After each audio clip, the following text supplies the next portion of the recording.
conférence, spectacle.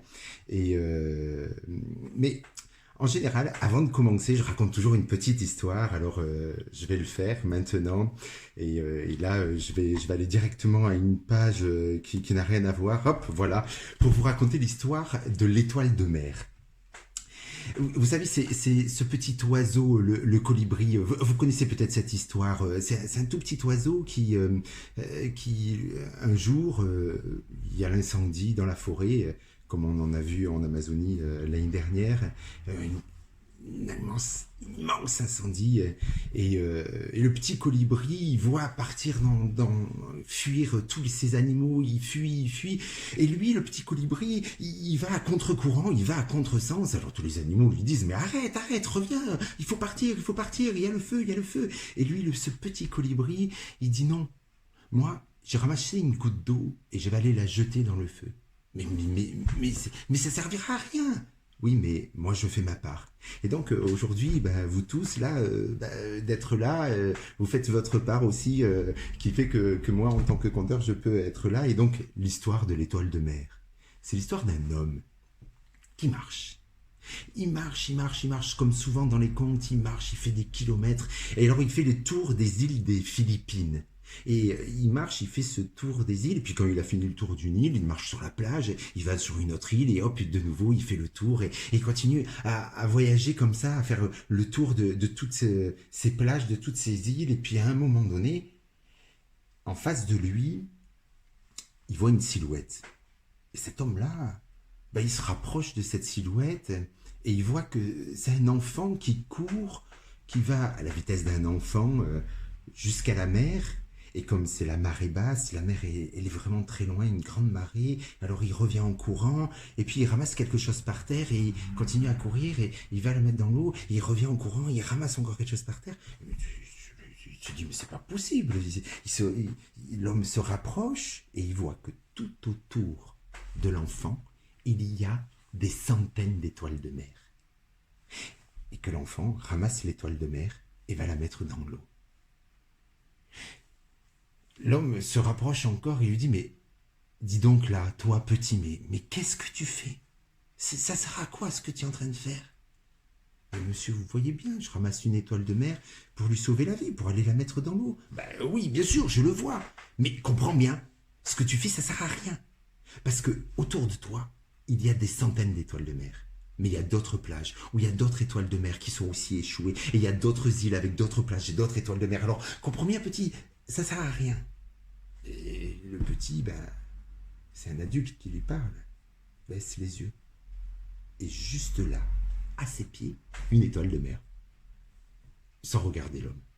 Il ramasse l'étoile de mer et tranquillement, cette fois-ci sans courir, il va jusqu'à l'eau la déposer.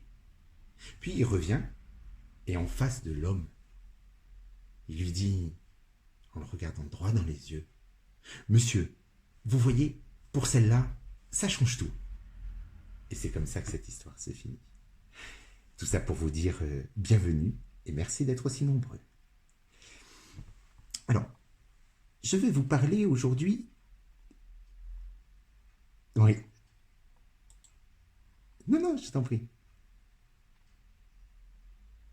Voilà, c'est ça. C'est une manière de se présenter en tant que conteur et maintenant je peux parler de moi. Donc je suis conteur depuis 1999 et qu'est-ce que le conte alors, tout à l'heure on discutait avec Alexandre et on pensait lire. Non, je ne lis pas d'histoire. Comme je dis souvent, je ne sais pas lire. En tous les cas, je ne sais pas bien lire. Il y en a qui le font beaucoup mieux que moi. Le théâtre, par exemple. Et raconter une histoire, c'est raconter un souvenir. Donc, en fait, je m'accapare les histoires comme un souvenir, et j'en ai beaucoup, en nombre d'histoires pour adultes, 250 histoires pour adultes, même plus que ça représente, 180 histoires pour enfants. Alors, j'ai débuté ma carrière avec des spectacles pour jeunes publics. Comme souvent, on me le demande, le conte, c'est pour les jeunes, l'heure du conte, la médiathèque, le soir, lire des histoires, raconter des histoires. Eh bien, Moi, non, on dirait pas Macron. Je suis en train de lire Ratatouille qui me dit on dirait Macron, mais enfin, ça va pas du tout, ça. Non, moi je raconte des histoires, surtout que lui c'est un raconteur aussi, hein. Et il parle beaucoup, il parle bien. Et c'est un souvenir que je m'accapare, donc une mémoire que je m'acquiers comme vraie pour moi. Et donc quand je la raconte avec mes propres mots.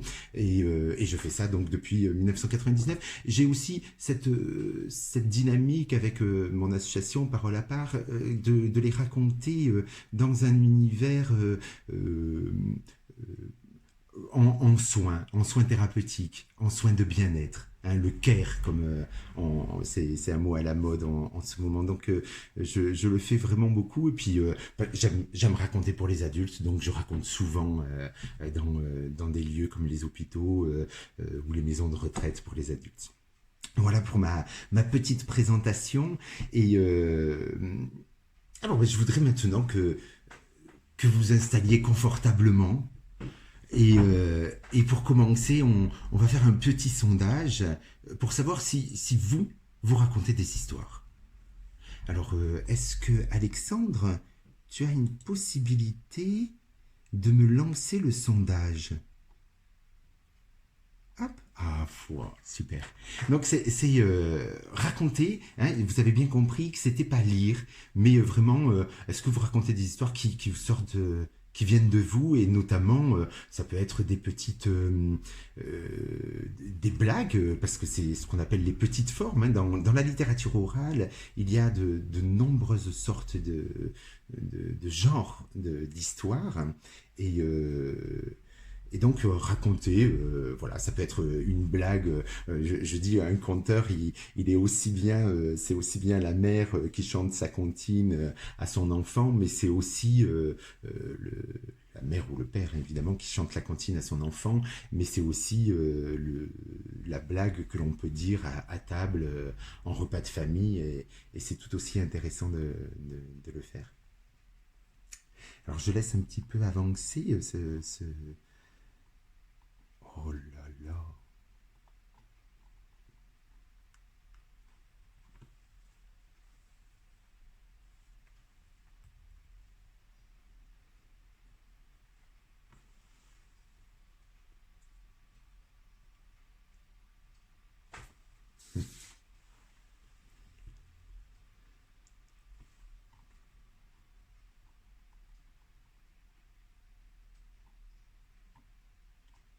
Ouais,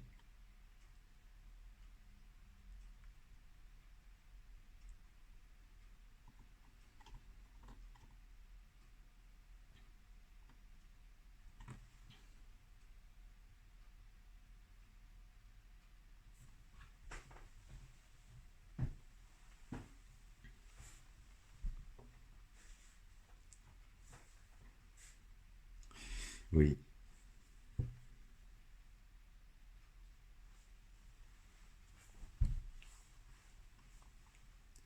oui.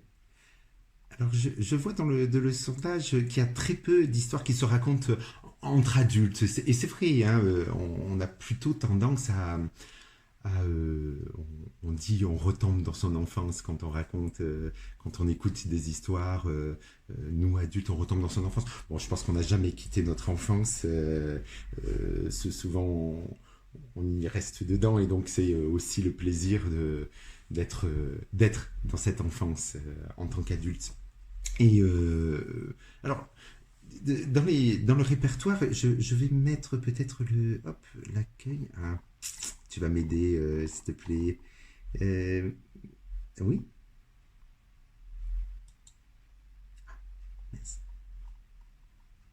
oui, oui, j'ai vu à peu près. Hop, pardon, je suis reparti. Je sais pas ce que. Hop, voilà. Donc Je pense que ces histoires de la littérature orale, pour reprendre les genres, vous voyez, il y a les mythes, les épopées, les légendes, les contes d'animaux, les contes merveilleux qu'on connaît beaucoup, hein, tous les contes de fées, comme on les appelait à une époque, les fables, les chants, et toutes les petites formes, les proverbes, les dictons, les devinettes. Et la limite, c'est le récit de vie. C'est la limite très contemporaine, puisqu'on raconte beaucoup de récits de vie à l'heure actuelle. Il y a beaucoup de conteurs qui racontent des récits de vie parce que ce qui est singulier est aussi universel. Et donc, en racontant le singulier, on s'identifie à l'universalité. Alors, les mythes et les épopées sont souvent des personnes, sont pas des conteurs qui racontent ça, sont des personnes dites sacrées, comme les prêtres, les aèdes, les druides, selon les mythologies. Et il raconte ces gros pavés, ces grosses structures qui sont faites pour ancrer la communauté, la société dans laquelle ils sont, pour les ancrer dans leur monde. Et donc, c'est comme ça qu'on parle de tout ce qu'il y a autour de l'espace, des étoiles. La mythologie grecque en fait beaucoup référence, mais toutes les mythologies le font. Et le système de vie et de mort, de pourquoi nous sommes sur la Terre, et le renouveau de la Terre. Les épopées, là, on est vraiment sur quelque chose qui est un peu plus délicat. C'est l'invasion, c'est-à-dire quitter son territoire pour aller découvrir un autre territoire. Et pour ça, il faut des demi-dieux. Et donc, ce sont souvent des épopées. Les conteurs qui racontent les épopées, comme Jihad Darwish, conteur libanais, c'est souvent des grands récits. Il part pendant des heures et des heures de raconter, et ça peut durer toute la nuit. Ça nous endort souvent, mais là je vois qu'il y en a qui veulent bien dormir, hein. Et alors, comme les voyages d'Homère, hein, évidemment, ça ce sont des épopées, hein, qui sont plus proches de nous, Ulysse, et tout à fait. C'est vraiment ce genre-là. Alors, les légendes, moi j'aime beaucoup la légende parce que c'est l'ancrage sur le territoire. Et je trouve qu'aujourd'hui, la légende, notre, ce qui nous ressemble, ce qui nous rapproche, c'est notre territoire. Le fait qu'aujourd'hui, nous sommes ici et maintenant. Alors là, c'est un territoire que nous avons tous les 140 utilisateurs. Là, je vois 140 personnes. Nous sommes dans un territoire qui est virtuel, et peut-être qu'il faudrait que je raconte, mais j'en ai pas en tête, mais quelques légendes urbaines sur le monde virtuel pour justement qu'on puisse se sentir être ensemble appartenir ensemble sur ce territoire qui est complètement dématérialisé. Mais les légendes, donc, elles sont faites vraiment pour se sentir appartenir à ce territoire. Donc, plus on connaît le pont du diable de tel village, plus on s'ancre dans notre communauté. Et donc, moi, je trouve qu'à l'intérieur de nous, on a tellement de cultures de plus en plus différentes. On est pluriculturel à l'intérieur déjà de nous, et sans parler de tout le monde qui nous entoure. Chacun a sa propre culture, et ce qui nous rassemble, c'est la légende. Donc, c'est pour ça que je voudrais bien vous raconter une petite légende. Alors, je vous vois pas, et je sais pas si je dois oser. C'est les 3 jours de la vieille. C'est une légende un peu osée, et donc eh bien, j'espère que je ne choquerai pas tout le monde. Voilà. Alors, c'est les 13 días de la Biela, les 3 jours de la vieille. Ça se passe dans les montagnes, et cette vieille, elle était sans âge. C'est simple. Dans le village, les vieux, ils la connaissaient déjà vieille. Quand ils étaient jeunes, ils la voyaient déjà vieille. Donc elle est vraiment, elle a toujours été la vieille du village. Et c'est une bergère, donc elle monte dans les pâturages l'été en haut du Canigou, hein, notre montagne dans les Pyrénées-Orientales, par exemple. Et elle monte les moutons et puis elle redescend et l'hiver elle passe dans sa petite cabane, elle laisse les moutons dans la bergerie et elle attend. Et donc elle tricote et tricote que tricotera, que le temps y passera. Et cette année-là, eh ben, il a fait froid. Mais très très froid. Cette année-là, il a fait extrêmement froid, tellement froid que dès le mois de septembre, elle a dû quitter les pâturages, redescendre sur la plaine, au pied du village, faire paître un petit peu encore ses animaux, mais de les rentrer rapidement dans la bergerie. Oh, les jeunes du village, ils lui ont amené le foin, ils ont amené du bois, parce qu'ils voyaient bien que l'hiver allait être difficile pour cette dame-là. Alors elle, eh ben, elle s'est assise, et puis elle a commencé à tricoter, tricote que tricotera, que le temps, ben, il passe tout doucement, il passe tout doucement. Un peu de confinement, ouais, pour elle aussi, j'imagine, c'était aussi difficile. Et septembre, octobre, novembre, des giboulées, c'est tombé, la neige, des tempêtes et des tempêtes. C'est simple, elle pouvait plus ouvrir la porte. Alors au début, les jeunes, ils ont commencé à faire le chemin pour aller jusqu'à la bergerie. Mais elle avait plus le cœur d'y aller parce que au mois de novembre, déjà, elle avait vu que de nombreux animaux étaient morts et elle arrivait même plus à les sortir de la bergerie tellement il y en avait. Et la pauvre, elle continuait, elle retournait, elle tricotait, tricote que tricotera. Elle avait récupéré un petit agneau qu'elle avait mis sous sa jupe pour que tous les deux ils se tiennent chaud et tricote que tricotera, que le temps y passera. Mais elle en pouvait plus, c'était pas possible ça. Elle était là en train d'attendre et décembre, paraît-il, ça je sais pas si vous allez le croire, que même le Père Noël n'était pas sorti cette année, n'est pas sorti cette année-là. Hein, même le Père Noël, alors, bon, elle est restée là et elle a attendu. Janvier, février, le mois le plus froid de l'année. Ouf, qu'est-ce qu'il a fait froid cette année-là. La plupart de ces animaux étaient morts et elle continuait. Mais elle avait plus le cœur à tricoter. Elle continuait à rester là. Elle avait tellement plus de bois qu'elle commençait à brûler même les chaises, les barreaux, la table, tout ce qu'elle pouvait brûler pour se tenir un peu chaud. Eh bien, elle y était, elle restait et tricote que tricotera, que le temps y passe pas. Et la vieille, elle n'en pouvait plus. Et arrive le mois de mars, le mois où il y a les petits bourgeons, le mimosa qui est là, les fleurs de mimosa, les fleurs des amandiers qui sont en train de se terminer avec aussi tous les petits bourgeons qui sont en train d'arriver. Et elle voyait ça, le dégel, le soleil qui commençait à faire fondre toute cette neige. Elle était contente.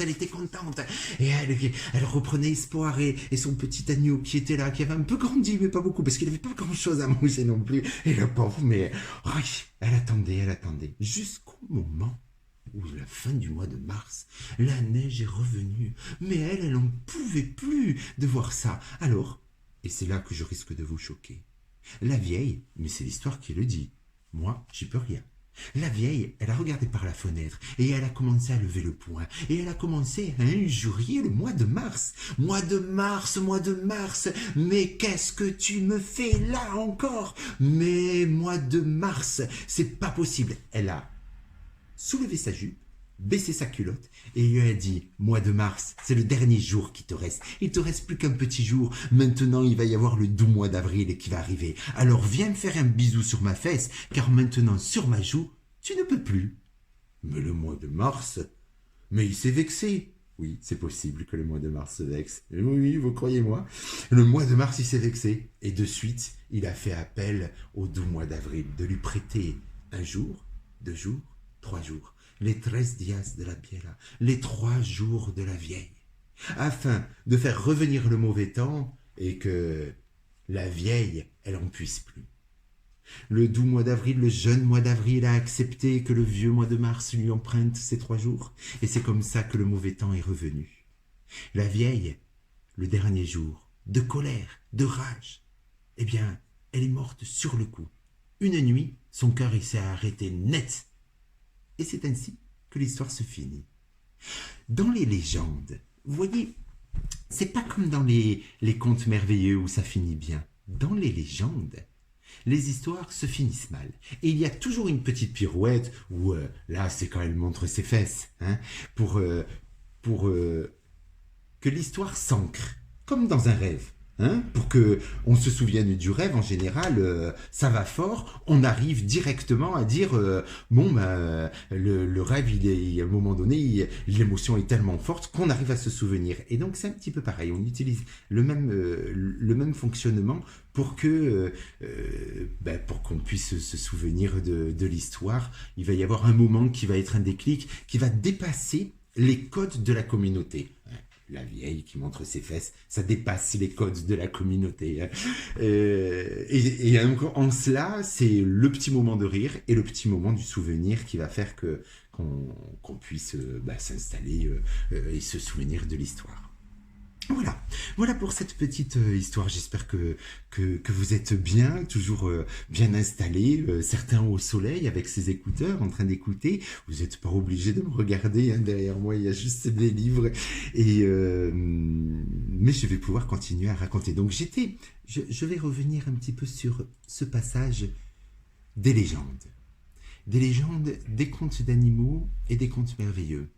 Alors, les contes merveilleux, on dit que chaque genre de la littérature orale est là pour remplir un vide. Donc j'ai parlé de la mythologie, hein, le vide de l'espace, le vide de pourquoi nous sommes là sur Terre, hein, la création du monde, les épopées, le vide d'aller conquérir un nouveau territoire, la légende, le fait de les légendes toponymiques ou historiques, hein, le fait d'avoir la connaissance de choses plus anciennes ou géographiques. Et les contes merveilleux sont là pour remplir les vides intérieurs. Donc souvent, elles sont dans un espace qui est symbolique. Et elle parle de choses à l'intérieur de nous. C'est comme ça que Bethléem, par exemple, pour parler du plus connu, a traduit, selon ses propres croyances symboliques, le petit chaperon rouge, que le rouge du chaperon, c'était l'évolution de la jeune fille en jeune femme, et qu'elle partait dans un monde qu'elle ne connaissait pas, un monde intérieur, qui est souvent la forêt dans les contes merveilleux, mais qui peut être un souterrain, donc comme par exemple dans Jean de l'Ours, et on arrive dans cet endroit où c'est fait que pour parler symboliquement à l'intérieur et s'évader voilà, se retrouver, d'avoir des compréhensions qui ne sont pas directes. C'est-à-dire, on n'est pas là pour comprendre directement la chose, mais pour que l'histoire nous mette en travail de quelque chose. Alors, la fable, moi, j'en raconte pas du tout. La fable, c'est quelque chose de très ancien. Ésope, hein, les fables d'Ésope, 5e siècle, je crois. Les contes merveilleux, on en trouve au 3e siècle avant Jésus-Christ, même encore avant, je crois. Les épopées, la plus vieille épopée, je crois, c'est Gilgamesh, 3000 ans. Elle a 3000 ans, hein, donc 1000 ans avant notre ère. Et donc les fables, moi, j'en raconte pas parce que elles ont quelque chose de moraliste et c'est un symbole très fermé où elle est là pour donner une explication, une fonction, un fonctionnement qu'il faut appliquer. Et donc, aujourd'hui, il y a beaucoup de place pour cela, ce qui fait que le conteur est a peut-être moins de nécessité, en tous les cas c'est ce que j'estime, que le conteur a moins de nécessité à faire. Après les chants de travail, hein, pour se donner du courage, et les proverbes, les dictons, et récits de vie, on en a parlé. Donc voilà, j'ai fait à peu près le tour des genres de la littérature orale. Alors peut-être que si je reviens à cette... j'ai raconté l'Étoile de mer, j'ai raconté les 3 jours de la vieille, et j'ai pas raconté Callot et Marguerite. Alors il faut que je vous raconte cette histoire. Alors là, on est parti pour un petit moment de détente. Donc vraiment, mettez-vous à l'aise, et c'est parti pour la grande histoire à vous raconter. Comme c'est une grande histoire, elle commence par « Il était une fois ». Il était une fois un gitan qui s'appelait Callot. Callot, c'est le nom des gitans qui de la langue gitane dans certaines communautés gitanes. Et Callot, il habitait Perpignan. Au début, il était. Vous avez vu, je mélange hein, la légende et je vais arriver vers d'autres fonctions, enfin d'autres genres de littérature orale. Et souvent, les genres sont comme ça, un peu mélangés. Donc, Callot, il était à la sortie de Perpignan. C'est une grande communauté hein, qui est là depuis 300 ans. Eux, ils parlent pas le Callot, mais ils parlent le catalan, un ancien catalan, un ancien roussillonnais. Et, euh, et Callot, son père, Pitou, qui était un des chefs de la communauté gitane de Perpignan, lui a dit, écoute, je t'ai trouvé une femme, tu es en âge de te marier, je t'ai trouvé une femme, tu vas te marier avec, avec cette femme. Oh, elle était jolie comme tout, la femme. Elle était ronde comme un cœur. Elle avait les yeux noirs, perçants, les cheveux longs, ondulés, brillants. Mais Callot, c'était pas, c'était pas cette femme-là avec qui il voulait se marier. Alors il a dit non à son père. Et son père, il n'a pas voulu. Il a dit si. Callot, il lui a dit non. Et son père, il a continué à lui dire oui. Alors Callot, il a dit une dernière fois non. Et il est parti. Il est parti, il s'est mis à marcher. Vous voyez, il y a beaucoup dans mes histoires des contes qui marchent. Il y a beaucoup d'histoires qui marchent parce que c'est un rapport de chemin d'aller vers l'histoire. Et donc, l'histoire, elle nous dit d'aller aussi. Et donc, Callot, il s'est mis en route. Il a marché toute une journée. Il a marché jusqu'à un village. Le village qui était un peu plus loin et arrivé au village, il a commencé à vouloir parler aux gens parce que, vous voyez, Callot c'était quelqu'un, il aimait bien parler, il parlait aux uns et aux autres, comme moi, hein, vous avez vu, hein, je parle, ça c'est sûr. Et donc il a parlé aux gens et puis à un moment donné, il cherche, les gens ils voulaient pas lui parler. Ils disaient non, non, on veut pas te parler, tu viens de la ville, toi, t'es gitan, non, on veut pas te parler, t'es un étranger. Un étranger, lui. Lui, sa communauté était là depuis 300 ans. Il a dit bon, puisque c'est comme ça, je vais aller plus loin, là où on ne me connaîtra pas. Et il a continué à sa route et il a marché toute la nuit. Il avait marché toute la journée et là il a marché toute la nuit. Il est allé jusqu'au village suivant et arrivé au village suivant, c'était le matin. Et arrivé à ce village-là, là, c'était sûr, personne n'allait le reconnaître. Mais personne n'a voulu lui parler non plus. C'était encore un étranger. Il a dit non, nous on veut pas te parler, on ne te connaît pas, passe ton chemin. Alors ben, il a continué à marcher. Il s'est dit, puisque c'est comme ça, je vais aller jusqu'à la ville. Et il a traversé les montagnes, il a traversé les frontières, et il est allé jusqu'à la grande ville. Et à la grande ville, là, il s'est dit, personne ne lui dirait que je suis un étranger. Oui, parce que dans la ville, ben, tout le monde est plus ou moins étranger. Alors il s'est dit, bon ben, là, on ne me fera pas ce reproche-là. Et il s'est rapproché des gens, et puis pour pouvoir leur parler, parce que ça faisait quelques jours, hein, maintenant, peut-être une semaine ou deux, hein, qu'il parlait à personne. Hein. Et les gens, ben, ils voulaient quand même pas lui parler, parce que eux, ils étaient pressés. En retard, en retard, en retard, je suis toujours en retard, il faut vite que j'aille quelque part, en retard, en retard, en retard. Oh, ça me fait penser à... au lapin là dans Alice au pays des merveilles. Et ben voilà, ils étaient comme ça, ils étaient toujours pressés, ils voulaient pas lui parler, pas parce qu'ils voulaient, pas parce qu'ils avaient peur de lui, non, mais c'était parce qu'ils voulaient pas lui parler, parce qu'ils étaient en retard pour quelque chose. Alors lui il s'est dit mais là c'est plus la peine que j'aille chercher à parler aux gens, je parlerai à plus personne, je continue mon chemin. Et il a continué son chemin, mais cette fois-ci, il s'est décidé de partir dans les montagnes. Il est allé jusqu'à la chaîne des Pyrénées, et puis de forêt, de montagnes, il est monté jusqu'au cime, aller toucher la neige éternelle, et puis il est redescendu au fin fond. Mais à chaque fois, il a longé cette, ces villages, il passait juste à côté des villages comme ça et il reprenait sa route vers les montagnes. Il avait des fois acheté quelques petites choses, mais souvent il mangeait de ce qu'il trouvait sur le chemin. Et il est allé jusqu'à Arles, je vois. Il a pris le chemin de Arles, d'Arles. Peut-être, oui. Ah, il y a Karine Brio. Eh bien, bonjour Karine. Eh bien, donc, arrivé dans ces montagnes, il a marché pendant des jours et des jours. Des jours. Et jusqu'au moment où ça faisait peut-être 3 semaines, 3 mois, qu'il parlait à personne. 3 ans peut-être, ça fait beaucoup, peut-être 3 ans.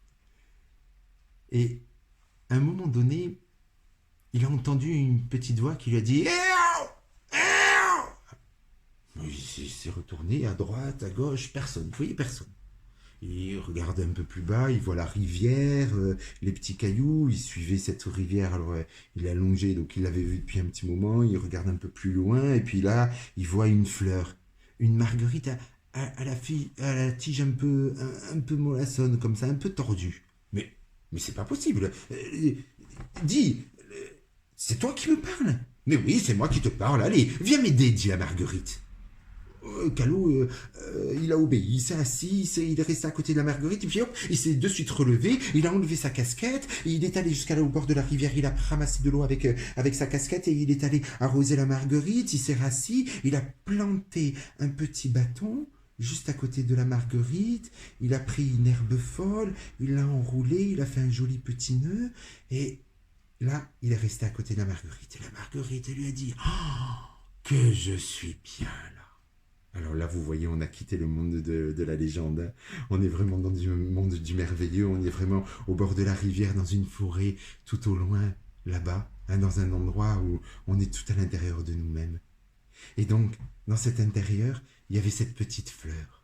Et cette petite fleur qui lui parlait, qui lui disait « Mais écoute, moi, ce que j'ai vécu... » Et elle a commencé à lui parler, comme quoi elle a vu un cerf d'or qui passait par là, qui voulant boire, lui avait écrasé un peu la tige, c'est pour ça qu'elle était toute tordue, et elle lui racontait aussi comment elle entendait au loin les cailloux, les rochers, qui se détachaient des montagnes, qui tombaient dans la rivière et qui se mettaient à rouler, qui se cassaient en petits morceaux, qui passaient à côté d'elle et qui allaient jusqu'à la mer. Et là-bas, à la mer, elle l'entendait encore. J'essaie de montrer où mon doigt, là-bas, voilà, là-bas à la mer, elle l'entendait encore. Elle entendait ce grain de sable qui était frotté par les vagues et elle se sentait bien. Calot, lui aussi, il avait envie de parler. Alors, lui, il voulait raconter tout ce qu'il avait vécu, mais il disait, moi... j'ai pas vécu grand-chose parce que j'ai marché tout le temps, mais sur le chemin, personne n'a voulu me parler, alors j'ai rien vu, j'ai rien entendu. Oh, la Marguerite, elle était un peu tout chose pour lui, et puis alors elle a recommencé à lui parler, à discuter, et la journée est passée. Jusqu'au moment où Calou s'est relevé, il a dit, bon, écoute, maintenant, moi, tu comprends, je suis Calou, je suis un gitan, je suis fait pour aller sur les chemins, alors je dois te laisser. Ah non!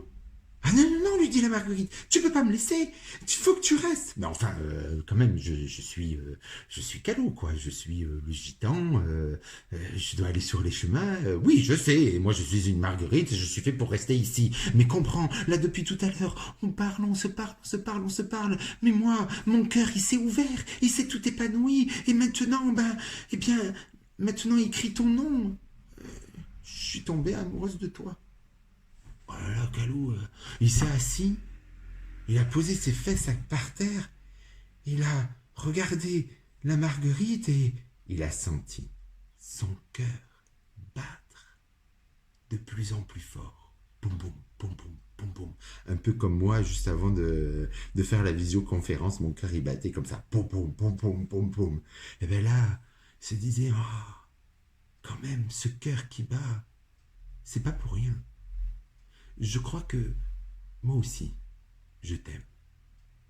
Mais Calot, il s'est relevé, il a dit, mais enfin, quand même, c'est pas possible. Je suis Calot, je suis un gitan, je suis fait pour aller sur les chemins, et toi, tu es une Marguerite, et tu es fait pour rester ici, alors, au revoir. Ah non!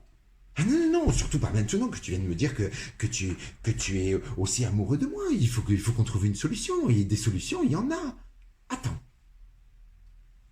Il faut qu'on trouve une solution. Alors, la Marguerite, elle a réfléchi, elle a dit, je vais aller chercher la fée des fleurs.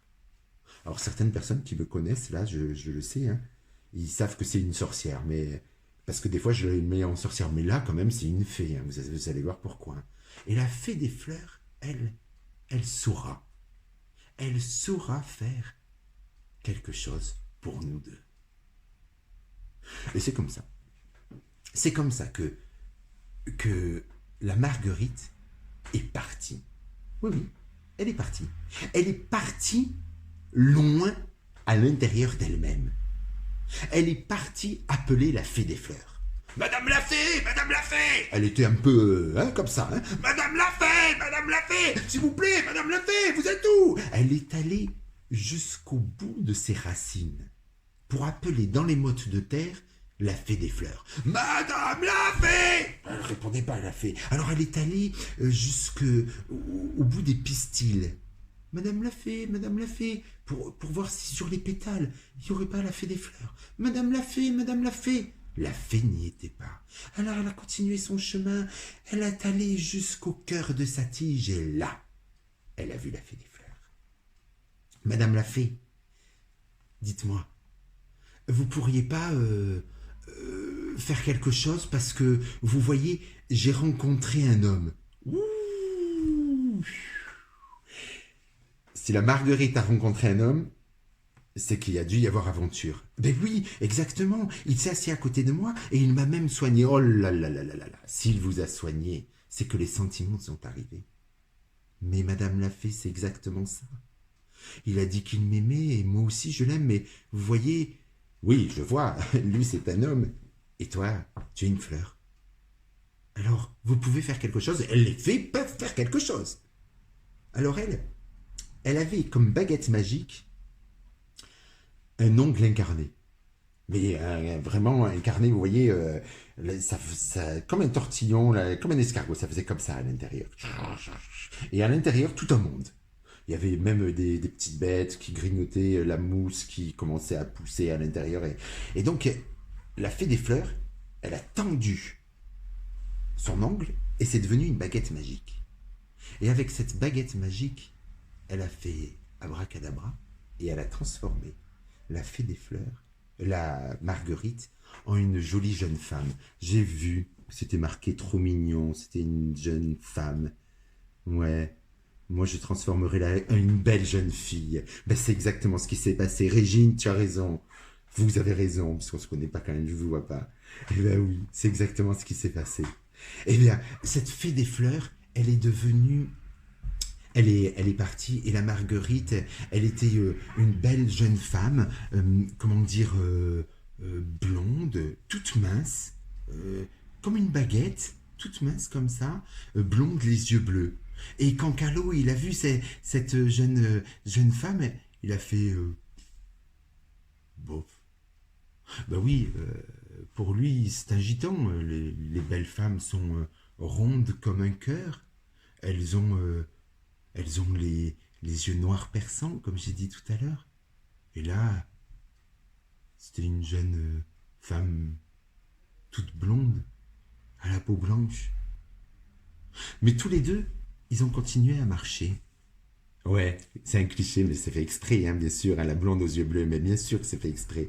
Donc ils ont commencé à marcher tous les deux. Ils ont marché, et vous savez, l'amour, c'est pas une histoire...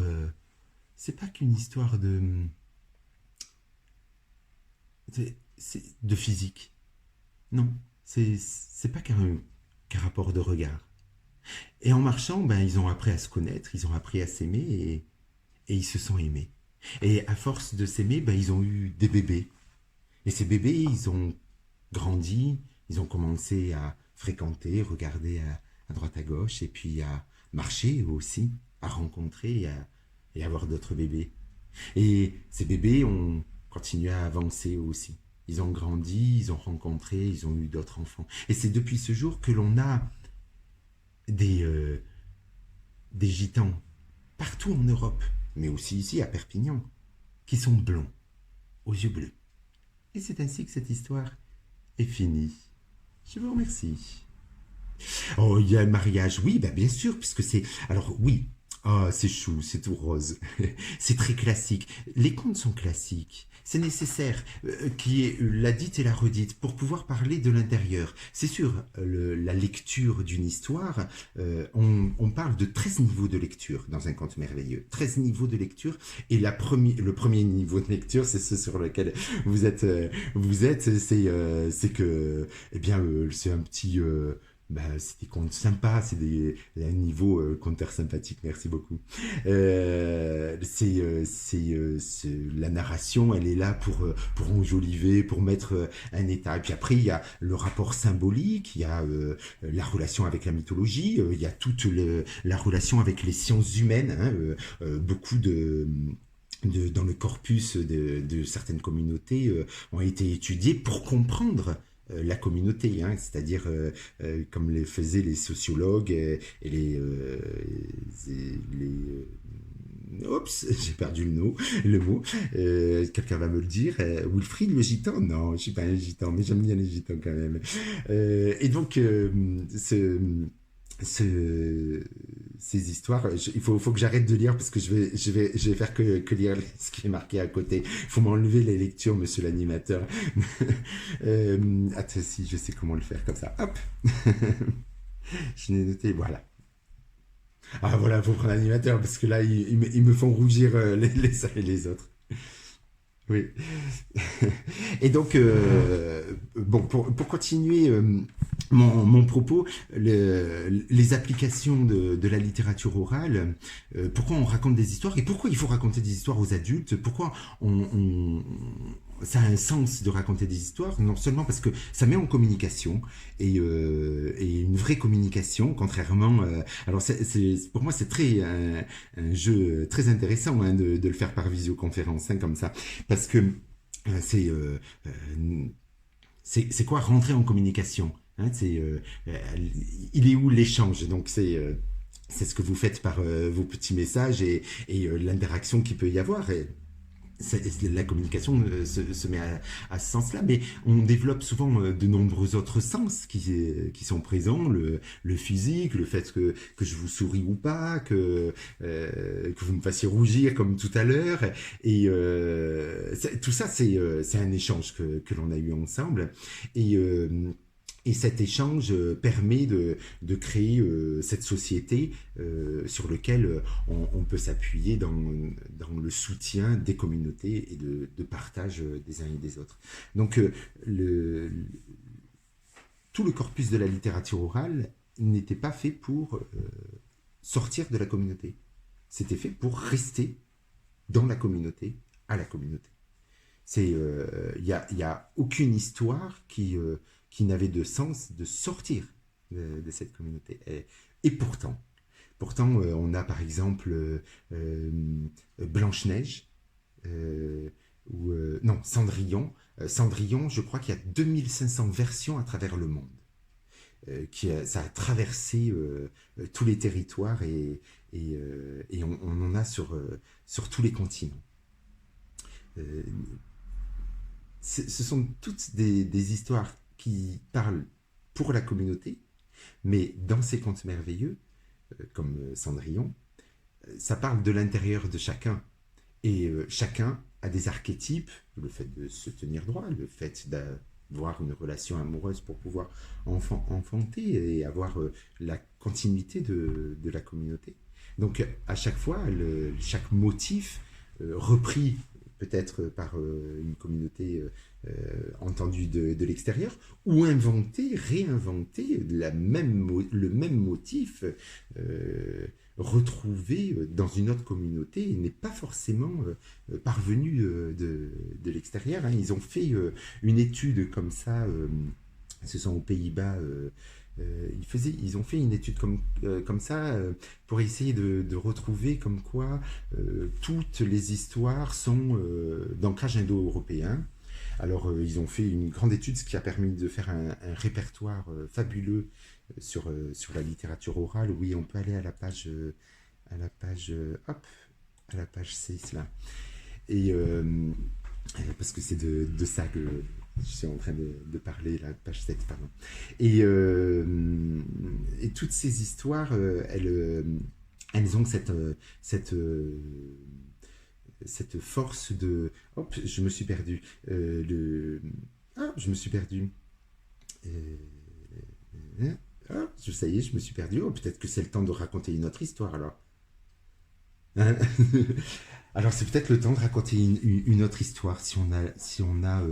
Alors je vais aller dans un autre genre. Vous voyez, là on était dans les contes d'animaux, contes merveilleux, et dans les petites formes on a des contes de sagesse. Hein, alors souvent des contes de sagesse, elles sont faites pour parler des codes de la communauté et des travers de l'être humain, de ces codes de la communauté. Et donc, j'ai choisi de prendre les histoires de Nasreddin parce que il y en a tellement et puis elles sont toujours très drôles. Alors souvent les conteurs ils disent attention, quand on raconte Nasreddin, on n'en raconte pas une, on en raconte 7, on en raconte 9, on en raconte 13, on en raconte même peut-être plus. Bon, moi je vais vous en raconter quelques-unes, je sais pas jusqu'où on ira avec ces Nasreddin. Mais ce qui me plaît, c'est des petites histoires qui justement parlent des codes. Et vous voyez, contrairement à la fable, elle laisse ouvert la symbolique et elle n'est pas moraliste. Elle pose l'objet de controverse du code communautaire qui a été dévoyé des fois dans les histoires. Et commençons par vous raconter, ça sera plus simple. Vous allez comprendre bien après. Donc Nasreddin, c'était un personnage qui était souvent, enfin toujours, il était sur son âne. Il voyageait comme ça, et on disait de lui que c'était un fou, un idiot, un stupide, un nigo, un taré. Le simplet du village, vous voyez. On disait aussi de lui qu'il était un grand sage, que ses paroles étaient de grandes paroles de sagesse. Alors, le Nasreddin, lui, bah, il faisait son chemin, il voyageait. Alors, bon, au début, il vivait avec sa famille, avec sa mère. Il est resté avec sa mère jusqu'à l'âge de 30 ans, je crois, quelque chose comme ça. Et puis après, à un moment donné, il est parti sur les chemins et, euh, et à un moment, il est arrivé dans un village. Et dans ce village, il y avait un homme qui criait au secours, je me noie, je me noie. C'était un homme du village qui avait l'habitude de prendre le chemin, le passage à gué en haut du village pour passer et arriver jusqu'à ses terres. Et hop, il revenait après au village. Et puis là, bon, l'eau était peut-être un peu plus tumultueuse que d'habitude et il s'est fait prendre par les eaux en passant au passage à gué. Et c'était un homme, il était égoïste, il était avare. Il gardait tout pour lui. Donner, lui, il ne savait pas ce que c'était. Il n'aurait jamais rien donné à qui que ce soit. Il prenait, il amassait, il gardait comme ça. Et il a eu un enfant, le pauvre. Lui, il est vite parti. Hein. Dès qu'il a compris comment ça se passait, à peine était-il devenu un adolescent qu'il a dit « Moi, je vais sur les chemins, je vais aller apprendre mon métier ailleurs. » Et sa femme, elle est partie en même temps que le fils. Alors il s'est retrouvé seul, il continuait à cultiver ses terres et puis il était là à avoir tellement envie, tellement besoin de compagnie. Bon, il marchait, alors peut-être qu'il était un peu insouciant ce jour-là. En tous les cas, il a été pris par les eaux et il était en train de se noyer. Et il criait, il hurlait « Au secours, je me noie, je me noie !» Et tout le monde s'est approché, tout le monde lui a tendu sa main en lui disant « Donne-moi ta main, donne-moi ta main, donne-moi ta main !» Mais... Et donner, lui, il savait pas ce que c'était. Même donner sa main pour être sauvé, il pouvait pas le faire. Alors non, il n'a pas donné sa main. « Donne-moi ta main, donne-moi ta main !» Mais c'était impossible pour lui de donner quoi que ce soit. Nasreddin, lui, il arrivait tranquillement en bas du village. Au moment où il passait le pont, il entendait tout le monde qui disait « Donne-moi ta main !» et l'autre qui ne donnait rien. Alors, lui, Nasreddin, il a tendu sa main et il lui a dit « prends ma main !» Ah, ça, prendre. L'homme, il savait ce que c'était. Et c'est ainsi que Nasreddin a sauvé, à peine arrivé dans ce village, il a sauvé un homme. Alors il a été accueilli à bras ouverts. Tout le monde l'a félicité, tout le monde l'a remercié, et il est arrivé comme un héros dans ce village. Il a commencé à déambuler dans le village, il y a même eu une jeune femme ronde comme un cœur qui lui a fait du charme, et peut-être qu'ils se sont mariés, en tous les cas l'histoire ne nous le dit pas, mais le chemin a continué ainsi. Nasreddin, à la fin de sa vie, il est arrivé jusqu'en Égypte. Et en Égypte, il a regardé jusqu'à la mer Rouge de l'autre côté et il a vu là-bas la guerre. Il a vu la guerre en Palestine, en Syrie, au Liban. Il a vu toutes ces guerres, il s'est dit mais c'est pas possible. Mais comment les gens y font pour se battre ainsi? En Syrie, ça fait 9 ans déjà. Mais c'est incroyable de se battre comme ça. Mais il faut que j'aille faire quelque chose. Et sa femme lui a dit, oui, vas-y, traversons. On va traverser et tu vas porter la bonne parole, parce que je suis sûr que tu vas réussir à faire que la guerre, elle s'arrête. Nasreddin, il a traversé.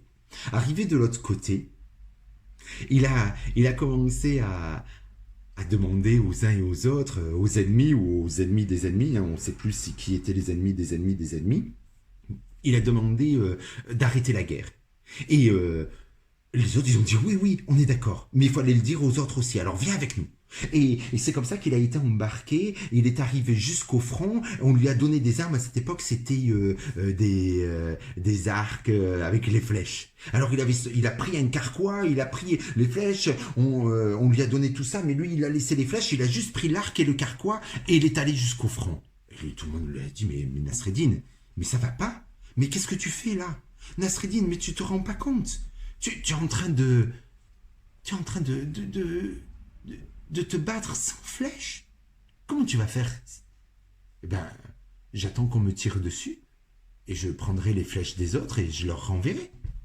Bah, Nasreddin, mais enfin, mais tu es vraiment idiot. Mais Nasreddin, si personne ne te tire dessus, comment tu vas faire pour leur tirer dessus? Mais si personne ne me tire dessus, et que moi je tire sur personne, eh bien tout simplement la guerre elle s'arrête. Ça serait facile que ce soit comme ça. C'est gentil.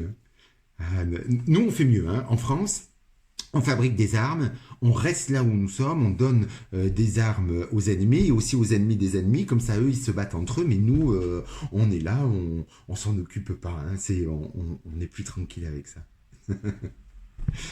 Nasreddin, à un moment donné, il s'est même pris une flèche qui a traversé son cerveau comme ça. De part en part, la flèche, elle était. Il était encore conscient. Tout le monde l'a allongé, on est allé voir le médecin, on a amené le médecin, le chirurgien a pris Nasreddin, l'a emmené jusqu'à l'hôpital sous la tente, ils sont arrivés là-bas, et là ils ont commencé, le chirurgien il a commencé à dire aïe, il va falloir enlever cette flèche. Mais c'est sûr qu'en enlevant la flèche là qui traverse la tête, on va retirer un morceau du cerveau. Et Nasreddin, il a dit, mais... Parce qu'il était encore conscient, il a dit, mais ça, c'est pas possible. Vous pouvez retirer la flèche, il n'y aura pas le moindre morceau de cerveau qui partira. Mais enfin, Nasreddin, nous, on sait. Moi, je suis chirurgien. Je sais très bien qu'un morceau de cerveau va partir.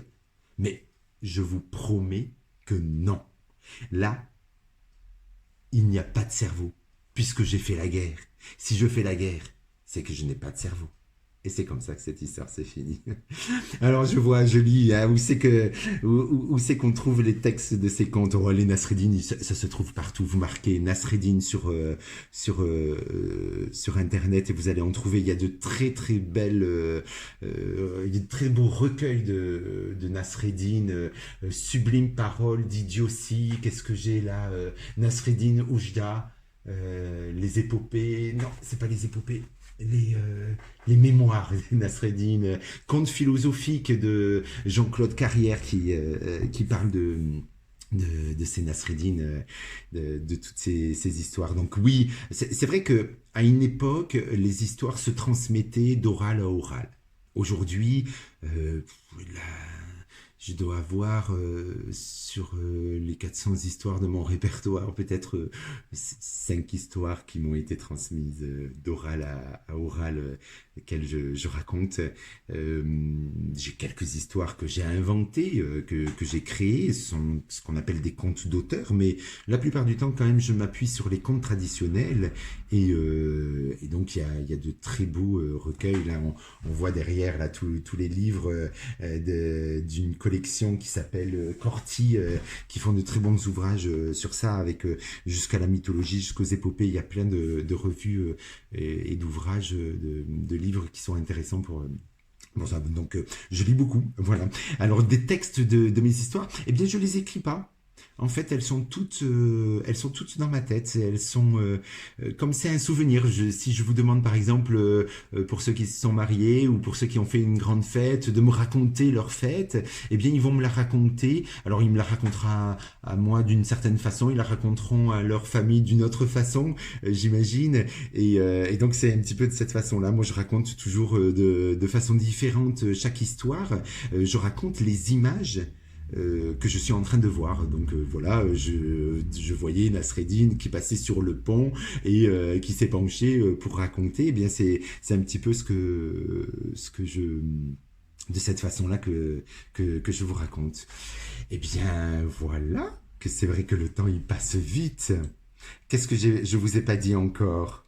Je vous ai pas parlé si des fonctions de la littérature orale. J'en ai dit un mot, hein, que c'est un objet de médiation, que c'est une clé de communication, hein, que ce sont des clés de communication. Oui, tout ça, les images mentales, c'est ce que j'étais en train de vous dire.